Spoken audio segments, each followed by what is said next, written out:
हिंदू धर्म के अनुसार ब्रह्मा जी को विश्व के सृजनार्थ महत्वपूर्ण धार्मिक व्यक्तित्व के रूप में माना जाता है।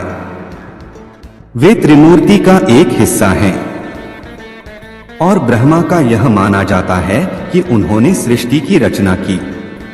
ब्रह्मा के उत्पत्ति के बारे में विभिन्न पौराणिक कथाएं हैं, लेकिन एक प्रमुख कथा यह है कि ब्रह्मा जी के उत्पत्ति ब्रह्मांड के आदि में हुई थी और वे स्वयं ही आदित्य से उत्पन्न हुए थे। इसके अलावा कुछ पौराणिक कथाएं उन्हें हिरण्यगर्भ के रूप में भी पुकारती हैं, जो विश्व की उत्पत्ति के समय समुद्र में उत्पन्न हुए थे। आखिर कैसे हुई ब्रह्मा जी की उत्पत्ति? किस भाग से हुआ कौन से पुत्र का जन्म? हिंदू पुराणों के अनुसार ब्रह्मा जी का उत्पत्ति श्रीमद्भागवत में वर्णित है।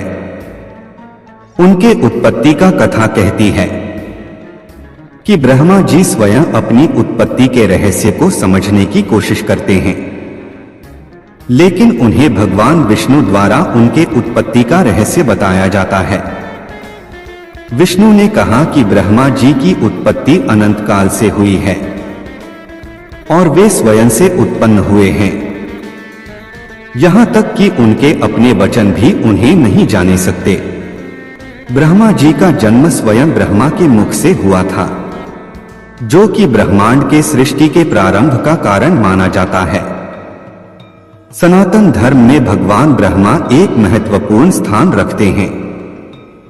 शास्त्रों के अनुसार ब्रह्मा त्रिदेवों में से एक हैं, जो सृष्टि के सृजन का कार्यभार संभालते हैं। सृष्टि के सृजन के लिए ही उन्होंने मानस पुत्रों को भी जन्म दिया।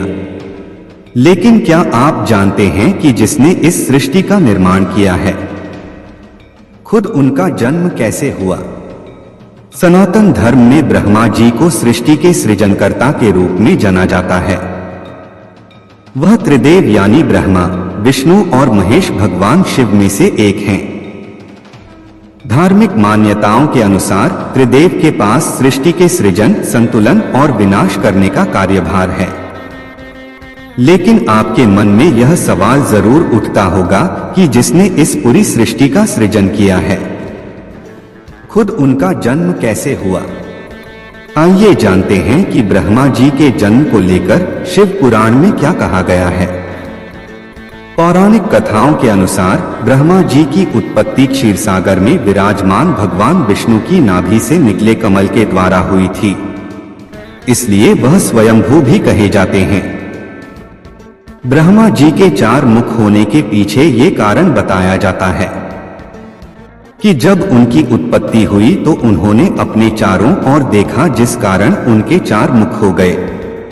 वहीं शिव पुराण में कथा मिलती है कि एक बार ब्रह्मा जी अपने पुत्र नारद जी से कहते हैं कि विष्णु को उत्पन्न करने के बाद सदाशिव और शक्ति ने पूर्ववत प्रयत्न करके मुझे ब्रह्मा जी को अपने दाहिने अंग से उत्पन्न किया और तुरंत ही मुझे विष्णु के नाभि कमल में डाल दिया। इस प्रकार उस कमल से पुत्र के रूप में मेरा जन्म हुआ। भारतीय दर्शन शास्त्र के अनुसार जो निर्गुण, जो तीनों गुणों सत्व, रज और तम से परे हो, निराकार और सर्वव्यापी है, वह ब्रह्मा कहलाता है। इसलिए ये सभी गुण होने के कारण उन्हें ब्रह्मा नाम से पुकारा जाता है। साथ ही ब्रह्मा जी को स्वयंभू, विधाता, चतुरानन आदि नामों से भी जाना जाता है।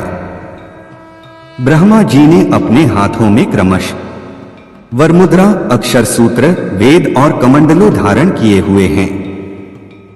ब्रह्मा जी का वाहन हंस माना जाता है। ब्रह्मा जी की पत्नी का नाम सावित्री है। देवी सरस्वती को उनकी पुत्री माना जाता है। भगवान विष्णु की प्रेरणा से देवी सरस्वती को ब्रह्मा जी ने ही संपूर्ण वेदों का ज्ञान कराया था।